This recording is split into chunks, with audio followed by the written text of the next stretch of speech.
Brasil, segundo semestre de 2014. Às vésperas das eleições presidenciais, temos uma nação dividida, mas também uma nação com esperança de que o ciclo do regime lulopetista tenha fim. Brasil! Os ânimos se acirram.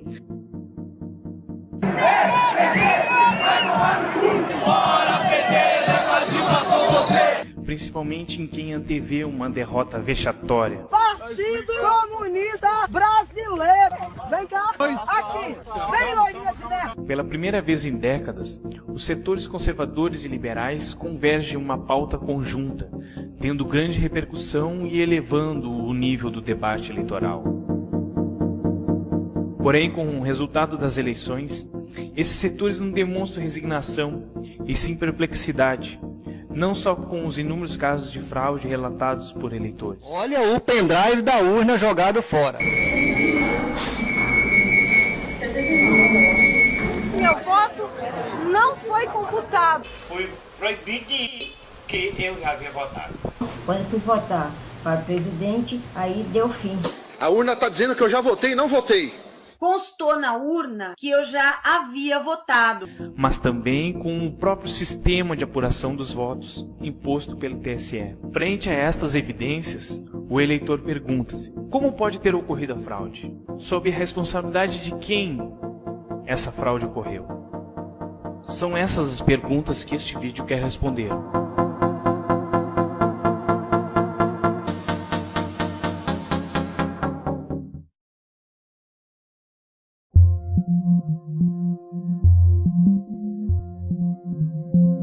Mas para entendermos todos os fatores envolvidos, devemos retroceder no tempo, mais exatamente 2 de julho de 1990, na cidade de São Paulo.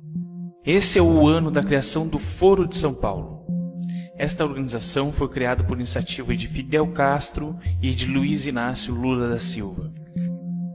O começo dos anos 90 estavam registrando a queda de inúmeros países totalitários comunistas, tanto no leste europeu quanto o próprio sistema soviético. Assim, o regime cubano ficou sem as mesadas da União Soviética e sem os compradores generosos do açúcar cubano. Dessa forma, Castro precisava de uma alternativa para poder manter o regime de Cuba. O objetivo principal do Foro de São Paulo é a reunião de partidos, movimentos e até de grupos criminosos e narcoterroristas como Mir, Nelson Gutiérrez e Líbio Pérez. Colômbia, Danilo Trujillo. Por el M-19, Germán Rojas e as Farc. Ao final de cada reunião do Foro de São Paulo, esses grupos de esquerda saem com declarações finais que devem ser deliberativas, ou seja, dali saem as ações que os partidos devem adotar no próximo ano, com o objetivo de aprofundar o socialismo no continente. Um regime é socialista ou comunista quando o Estado legisla e controla praticamente todos os aspectos da vida de seus cidadãos. Mas Lula é socialista? Mas eu não vou viver mais 30 anos. E eu quero chegar ao poder logo. pragmaticamente. O que eu faço com o Olívio Dutra, que vai ser candidato a governador? Eu peço para ele não ser candidato e ficar organizando a sociedade socializante?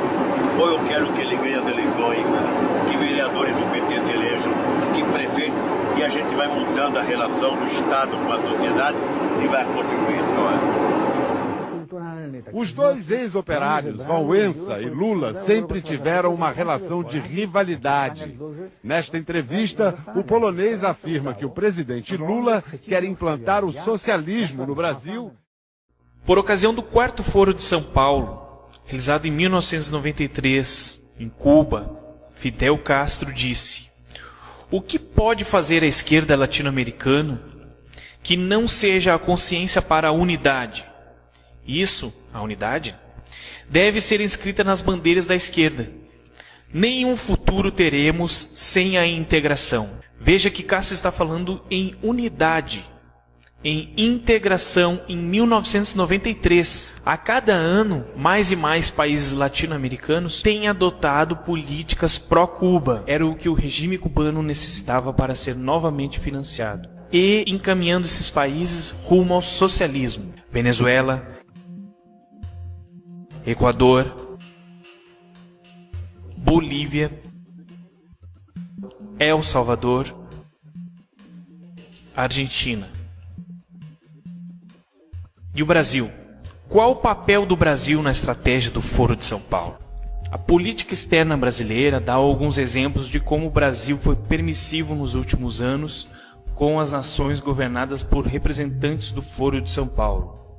Vide o caso das refinarias de petróleo na Bolívia, a revisão do contrato de energia produzida na hidrelétrica de Itaipu, o projeto Mais Médicos, onde médicos cubanos são trazidos para trabalhar no país e parte do salário desses profissionais vai diretamente para o regime dos irmãos Castro. O Porto de Mariel, em Cuba, uma obra inconstitucional realizada no governo Dilma e que custou milhões ao erário público da nação. Sobre isso, o embaixador Luiz Felipe Lampreia explica melhor. É explicável por uma palavra simples, chama-se Foro de São Paulo. Foro de São Paulo era um pacto dos partidos de esquerda para chegar ao poder e, chegando ao poder, para conservar o poder. Então, um pacto de solidariedade partidária, né? E isso, a meu ver, explica Lula, explica a posição em relação ao Paraguai, explica a posição em relação ao Chávez, explica a condescendência em relação a Evo Morales. Esse, eu acho, o fio condutor é essa solidariedade partidária. Assim, o Brasil, nas palavras do professor Olavo de Carvalho, funciona como a galinha dos ovos de ouro dentro do Foro de São Paulo. Seu papel é o de ser mantenedor dos regimes comunistas, e quem paga essa festa é o contribuinte brasileiro.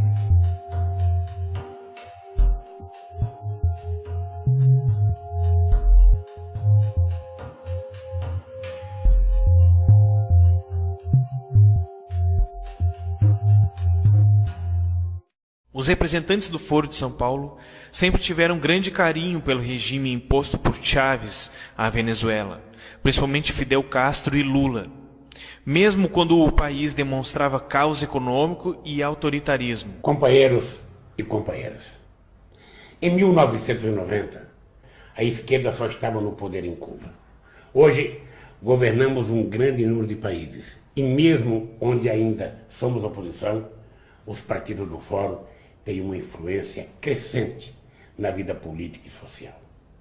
Os governos progressistas estão mudando a face da América Latina. Graças a eles, o nosso continente se desenvolve de modo acelerado, com crescimento econômico, criação de empregos, distribuição de renda e inclusão social. O estopim da crise, o racionamento de energia, destampou um barril de pólvora. O governo tenta garantir o controle sobre a opinião pública e a economia. Bloqueia canais de televisão, encampa supermercados, sem conseguir manter a calma no país. O desajuste nas finanças públicas chegou ao limite. E da noite para o dia, o Bolívar passou a valer a metade em relação ao dólar. Chávez colocou o exército para controlar a inflação.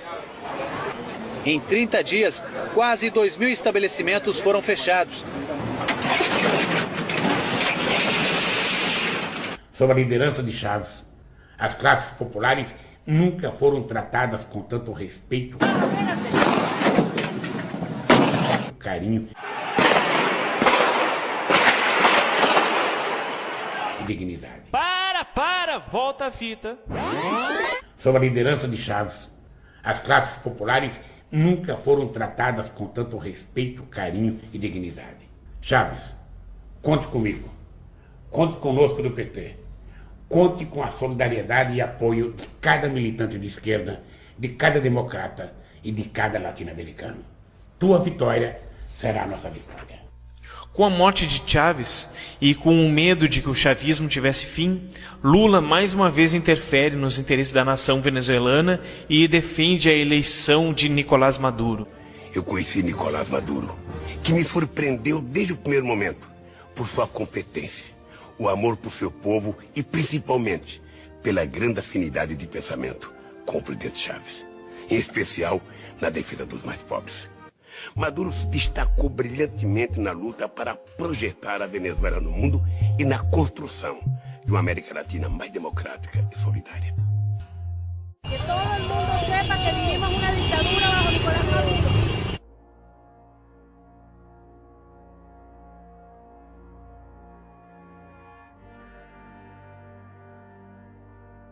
E como se consolidou o regime comunista bolivariano na Venezuela? Foi através de plebiscitos e de decretos presidenciais que o regime chavista conseguiu impor de forma legal o seu socialismo bolivariano, ou o seu socialismo do século XXI. Assim, mascara-se o autoritarismo do regime como vontade popular. Mas como são organizadas as eleições e esses plebiscitos na Venezuela? A Venezuela possui um sistema de votação eletrônica que, apesar de usar tecnologia superior à do Brasil, ou seja, que possibilita a recontagem dos votos, o sistema venezuelano é parecido com o brasileiro no tocante ao autoritarismo da justiça eleitoral.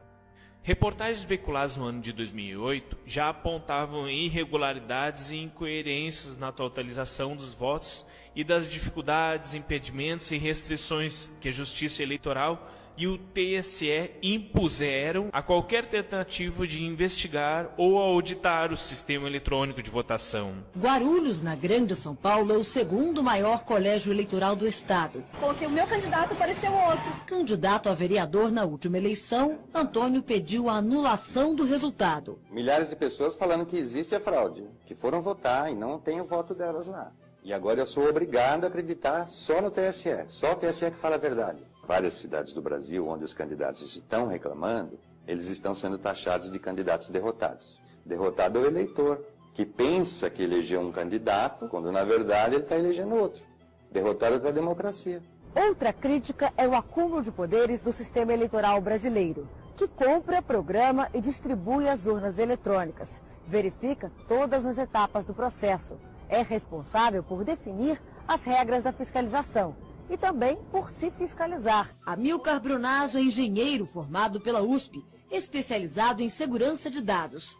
Desde 2000 investiga o comportamento de urnas eletrônicas. Não pode ser a fiscalização regulamentada pelo fiscalizado. Eles que nos dizem o que eu posso fiscalizar. Isso acontece porque se o TSE é indicado como réu em um processo, são os magistrados que o compõem os responsáveis pelo julgamento. E a Justiça Eleitoral, ela assume a condição de julgador e de réu. Nenhum outro país do mundo concentra o poder de executar e julgar a eleição como o Brasil. Podemos resumir 4 principais problemas do sistema eleitoral brasileiro. O primeiro, a Justiça Eleitoral, como vimos, dificulta toda a auditoria independente. Porque a Justiça Eleitoral, ela bloqueia todas as portas dos partidos.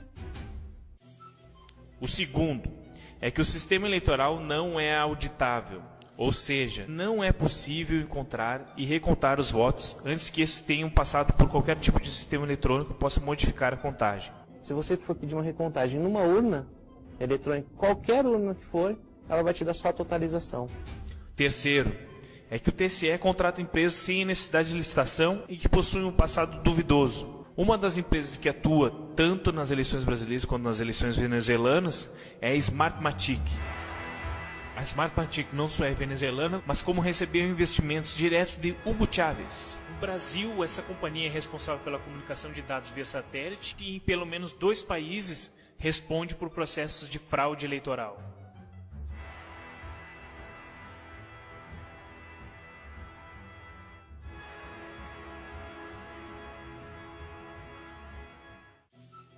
Já a empresa responsável pelo código-fonte não dá respostas coerentes para a permanência de programas que facilitam que códigos piratas rodem no sistema. Nesse código-fonte existe um artefato chamado Inserator que permite validar um programa que não seja o oficial. Eu usaria esse programa se fosse fraudar uma eleição. E por último, a Diebold é a companhia que fornece as urnas eletrônicas ao TSE. E já teve provado que seus aparelhos são muito fáceis de serem invadidos.